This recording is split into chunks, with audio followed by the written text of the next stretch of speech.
और पाकिस्तान पे प्रहार को लेकर एयर एक्सपर्ट का क्या कहना है वो आपको सुनाते हैं।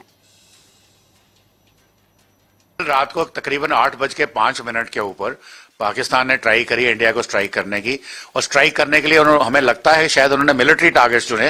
उन्होंने उधमपुर एयरबेस के ऊपर ट्राई करी, जम्मू एयरपोर्ट के ऊपर ट्राई करी। जम्मू में मिलिट्री इंस्टॉलेशन थी, चाहे वो सुंजमा में थी या नगरोटा में थी या सतवारी में थी, उनके ऊपर ट्राई करी। उसके अलावा पठानकोट में ट्राई करी, फिर जलंधर में अटैक हुआ, चंडीगढ़ पे अटैक हुआ, अमृतसर पे अटैक हुआ, बठिंडा पे अटैक हुआ और जैसलमेर में अटैक हुआ, और बाकी दूसरे शहरों में भी हुआ। तो ये अटैक जो उन्होंने प्लान किया था थोड़ा सा बड़ा लॉपसाइडेड लग रहा था। ये सारा के सारे ड्रोन अटैक्स थे और इसमें कुछ मिसाइल्स भी थी, और 100% 50 ड्रोन पाकिस्तान के मार गिराए गए हैं। और जहां तक जम्मू का सवाल है, हमने देखा यहां पे एक अनएक्सप्लोडेड मिसाइल हमको मिली है एक मिलिट्री एरिया के अंदर। उसके अलावा उन्होंने आरसपुरा और अरनिया में भी ड्रोन भेजे जो सारे के सारे निस्तेनाबूद किए गए। तो कल वो हमने शाम को 8 बजे से लेकर के 8:25 तक ये सारा मंजर खुद अपनी आंखों से देखा था। इसके अलावा उन्होंने पूरी लाइन ऑफ कंट्रोल के ऊपर राइट स्टार्टिंग फ्रॉम कुपवाड़ा, केरन, तंगधार, उड़ी, बारामूला, करेक्शन, राजौरी, पुंछ, पूरी की पूरी उन्होंने शेलिंग करी है और सिविलियंस को टारगेट किया गया है। और हैवी शेलिंग हुई है अखनूर के अंदर और सांबा के अंदर। और जो उन्होंने सिविलियंस के ऊपर शेलिंग करी थी कल उनको करने की, उसका मुंह तोड़ जवाब दिया गया है भारत की आर्टिलरी द्वारा और पिनाका जैसे सिस्टम्स के द्वारा।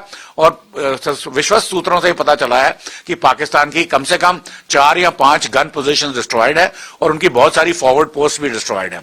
और कल आपने देखा डीजी आईएसपीआर जो एक लेफ्टिनेंट जनरल रैंक के ऑफिसर हैं जो आईएसआई के बराबर माने जाते हैं, उन्होंने प्रेस ब्रीफिंग में बोला कि हम बड़ा ह्यूमिलिटी से स्वीकार करते हैं कि हमारे 2 JF-17 डाउन किए गए हैं। इस जवाबी कार्रवाई में अपने राष्ट्र की रक्षा की है।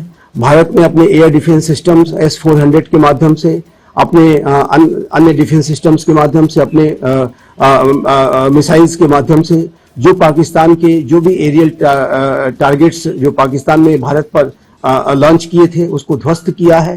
कोई भी पाकिस्तान का जो एरियल जो अटैक है वो भारत में सफल नहीं होने पाया है। और ये भारत के एयर डिफेंस सिस्टम्स की S-400 की विशेष रूप से एक बहुत बड़ी सफलता है। भारत ने जो जवाबी कार्रवाई की है उसमें पाकिस्तान के अनेक शहरों को हिट किया गया है। पाकिस्तान के पास जो चाइना का एयर डिफेंस सिस्टम था उसको भी ध्वस्त किया गया है, रडार सिस्टम्स को टारगेट किया गया है। और जाहिर है कि पाकिस्तान के जो एयर डिफेंस सिस्टम्स हैं वो पूरी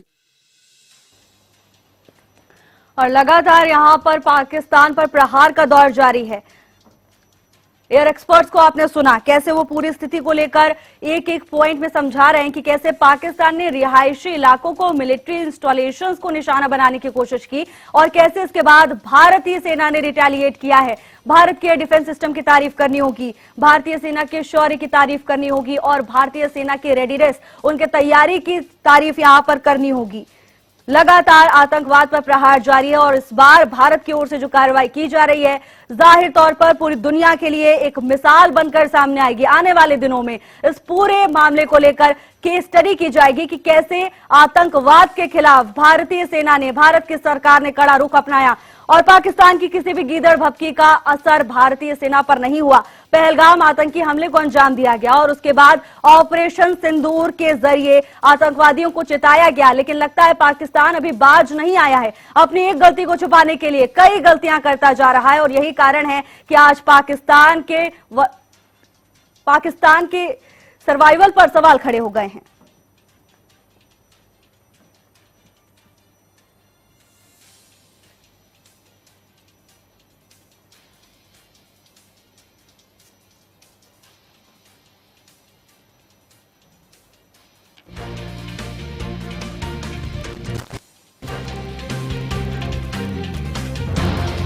और इस समय न केवल भारतीय सेना बल्कि भारतीय नागरिकों का आत्मविश्वास भी 7वें आसमान पर।